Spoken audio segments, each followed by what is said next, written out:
চট্টগ্রামে কাঁচা চামড়া সংগ্রহে লক্ষ্যমাত্রা পূরণের পর এখন বিক্রির জন্য ঢাকার ট্যানারি মালিকদের অপেক্ষায় আড়তদাররা। প্রতি বছরের মতো এবারও ন্যায্য মূল্য প্রাপ্তি নিয়ে সংশয়ে তারা। এই অনিশ্চয়তা নিয়ে আড়তে সংরক্ষণ করা হচ্ছে কাঁচা চামড়া। এদিকে বকেয়া মজুরির দাবিতে সড়ক অবরোধ ও বিক্ষোভ করেছেন একটি আড়তের শ্রমিকরা।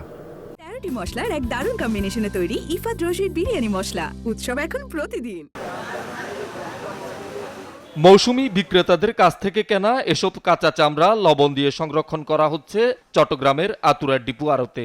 চট্টগ্রামে চালু আছে মাত্র একটি ট্যানারি, তাই এসব চামড়ার বেশিরভাগ বিক্রি হবে ঢাকার ট্যানারি মালিকদের কাছে।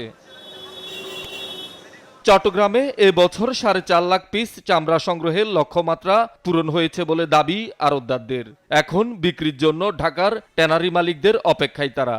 মাত্রা লবণ লাগাইছি, কষ্ট করছি, এখন মোটামুটি যদি আমাদের যদি ঠিক মতো দামটা দেয় তাহলে আমরা মোটামুটি অগ্রসর হইতে পারবো আর কি। আমাদের দুশ্চিন্তা হয়েছে যে এখন ট্যানারির মালিকেরা যদি হেমায়তপুর থেকে এখানে আসে আমাদের মালগুলো উচিত দামে যদি খরিদ করে নিয়ে যায় তাহলে আমাদের দুশ্চিন্তাটা মুক্ত হবে।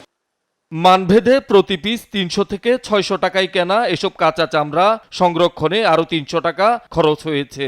তবে প্রতি বছরের মতো এবারও ন্যায্য মূল্য প্রাপ্তি নিয়ে সংশয়ে চামড়া ব্যবসায়ীরা।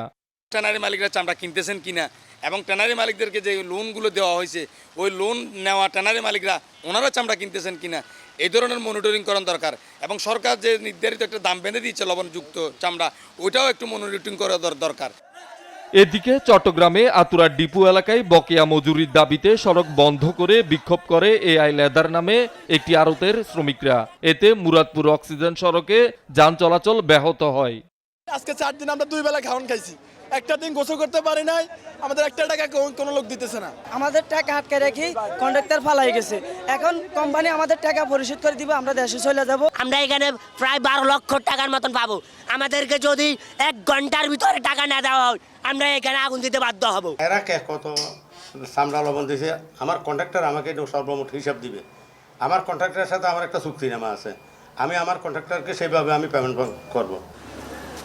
শহীদুল সুমন, যমুনা নিউজ, চট্টগ্রাম।